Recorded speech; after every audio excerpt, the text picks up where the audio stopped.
வெந்தய குழம்பு. வீட்டில் காய்கறி எதுவும் இல்லாத டைமில் இந்த குழம்பு நம்மளுக்கு கை கொடுக்கும். Welcome to my channel friends, கைருசி சமையல். ரெசிபிக்குள்ளே போகிறதுக்கு முன்னாடி நீங்கள் நம்ம சேனலில் இன்னும் சப்ஸ்கிரைப் பண்ணலைன்னா தயவு செஞ்சு அதை சப்ஸ்கிரைப் பண்ணுங்கள். இந்த குழம்பை வீட்டில் ட்ரை பண்ணி பாருங்கள், உங்கள் எல்லாருக்கும் ரொம்ப பிடிக்கும். வீட்டில் எளிமையாக கிடைக்கக்கூடிய பொருட்களை யூஸ் பண்ணி தான் நான் இந்த குழம்பு இன்றைக்கி செஞ்சு காட்ட போகிறேன். ட்ரை பண்ணி பார்த்துட்டு கண்டிப்பாக கமெண்ட் பண்ணுங்கள் எப்படி இருக்குன்னு சொல்லிவிட்டு. வாங்க ஃப்ரெண்ட்ஸ், ரெசிபிக்குள்ளே போகலாம்.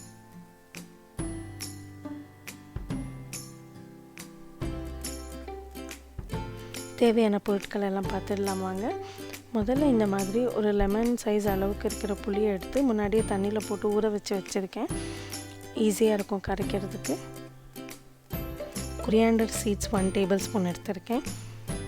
வெந்தயம் 1/2 டீஸ்பூன், பச்சரிசி 1/2 டீஸ்பூன், மிளகு 1/2 டீஸ்பூன், ஜீரகம் 1/2 டீஸ்பூன், காய்ஞ்ச மிளகாய் 2 இல்லைனா 3, நல்லெண்ணெய் 3 டேபிள் ஸ்பூன், சின்ன வெங்காயம் 1 கப் அளவுக்கு எடுத்திருக்கேன், புளி, தக்காளி 2. இது தாளிக்கிறதுக்கு தேவையான பொருட்கள் எல்லாம் இருக்குது, பார்த்துக்கோங்க. முதல்ல நம்ம மசாலாக்கள் எல்லாம் ட்ரை ரோஸ்ட் பண்ணி எடுத்துக்க போகிறோம். பாருங்கள், மல்லி விதையை முதல்ல ட்ரை ரோஸ்ட் பண்ணுறேன்.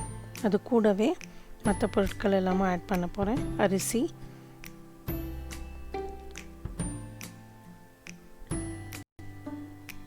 அது கொஞ்சம் ட்ரை ரோஸ்ட் ஆனதும் வெந்தயம், அந்த பச்சை வாசனை போகிற அளவுக்கு நல்லா வதக்கணும்.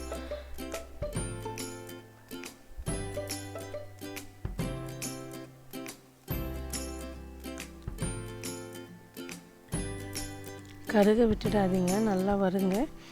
மிளகு ஜீரகம் 2த்தையும் ஒன்றா போட்டு நல்லா வறுத்து எடுத்துக்கலாம். பச்சை வாசனை போகிற அளவுக்கு வறுக்கணும்.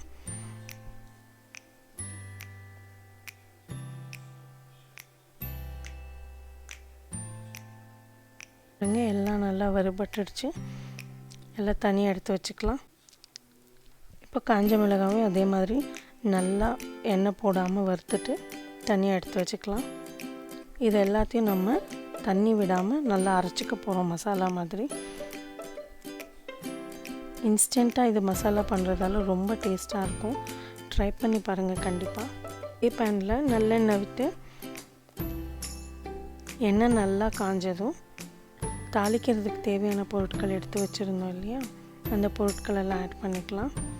முதல்ல கடுகு உளுத்தம் பருப்பு போட்டுக்கிறேன். கடுகு நல்லா வெடித்ததும் காஞ்ச மிளகாய் 1 போட்டுக்கிறேன். கருவேப்பிலை, சின்ன வெங்காயம் போட்டுக்கிறேன். சின்ன வெங்காயம் போடுறதால குழம்பு ரொம்ப டேஸ்ட்டாக இருக்கும்.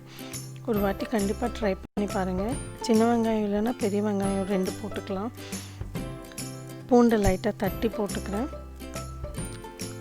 வெங்காயம் கண்ணாடி பதத்துக்கு வரணும். அந்த ஸ்டேஜில் நம்ம தக்காளி ஆட் பண்ணிக்கலாம். தக்காளி ஆட் பண்ணி நல்லா வதக்கணும். தக்காளி அந்த ஃபுல்லாக வதங்கி நல்லா மெதுவாகணும். அந்த அளவுக்கு வதக்கிக்கோங்க. பெருங்காயத்தூள் போட்டுக்கிறேன், மஞ்சத்தூள்,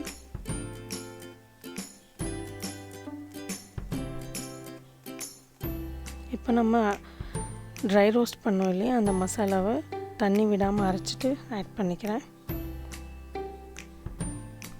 நல்லா அந்த பச்சை வாசனை போகிற வரைக்கும் நல்லா வதக்குங்க. ஒரு 5 மினிட்ஸ் கழித்து நம்ம புளி எடுத்து வச்சுருந்தோம் இல்லையா, அதை நல்லா கரைச்சிட்டு ஆட் பண்ணிக்கலாம். இப்போ தேவையான அளவுக்கு தண்ணி ஊற்றிக்க போகிறேன்.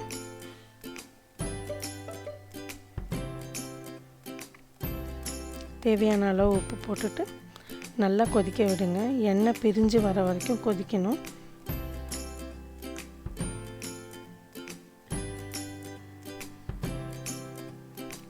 கடைசியாக மல்லி இலையை போட்டு முடிச்சிடலாம்.